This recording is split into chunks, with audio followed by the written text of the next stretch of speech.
जय श्री कृष्ण। पहली बार रोचक कथा रूप में पुराणों की कथा। भविष्य पर्व जन्मेजय की संतति।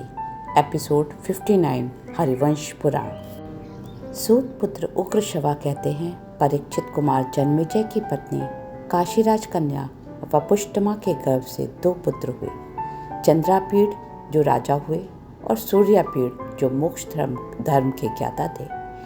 चंद्रापीड़ के 100 पुत्र हुए जो उत्तम धनुर्धर थे। क्षत्रियों का वह समुदाय जन्मेजय के नाम से भूमंडल में विख्यात हुआ। उनमें से सबसे बड़ा महाबाहु सत्यकर्ण था जो हस्तिनापुर में राजा हुआ। सत्यकर्ण का पुत्र श्वेतकर्ण था। वह पुत्रहीन होने के कारण तपोवन में चला गया। वन में जाने पर उनसे उनकी पत्नी मानिनी ने, जो यदुकुल की कन्या सुचारु की पुत्री थी, ने गर्भ धारण किया। उसके गर्भ के जन्म काल में राजा श्वेतकर्ण ने उस महाप्रस्थान की यात्रा की जहां उनके पूर्वज पांडव जा चुके थे।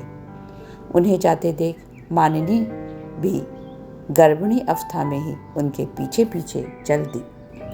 उस रानी ने मार्ग में ही एक वन के भीतर बालक को जन्म दिया। फिर वह उस नवजात शिशु को वही त्याग पति के पीछे महाप्रस्थान के पथ पर चली गई, जिस तरह द्रौपदी ने सब कुछ त्याग कर महाप्रस्थान के पथ पर अपने 5 पतियों का अनुसरण किया था। वह राजकुमार पर्वत के कुंज में पड़ा पड़ा रोने लगा। श्रविष्ठा के दोनों पुत्र पीपलाद और कौशिक ने उसे देख दया से द्रवित हो उठा लिया और जल से नहलाया। बालक के दोनों पार्श्व भाग पत्थर पर घिस जाने से लहूलुहान हो रहे थे, जिसके कारण उस बालक के वे दोनों पार्श्व बकरे के समान काले हो गए थे और इसलिए वह बालक अजपाश के नाम से विख्यात हुआ। वेमक मुनि के घर में उन दोनों ब्राह्मणों ने उस बालक का पालन पोषण किया। वेमक की पत्नी वेमकी ने पुत्र के लिए उस बालक का विवाह कर दिया। वह बालक तथा उसके सहायक वे दोनों ब्राह्मण वेमकी के पुत्र रूप में प्रसिद्ध हुए।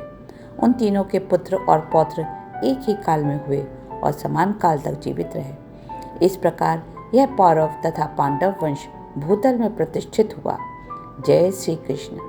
अगले अंक में सुनेंगे व्यास जी द्वारा कलयुग का वर्णन, एपिसोड 60।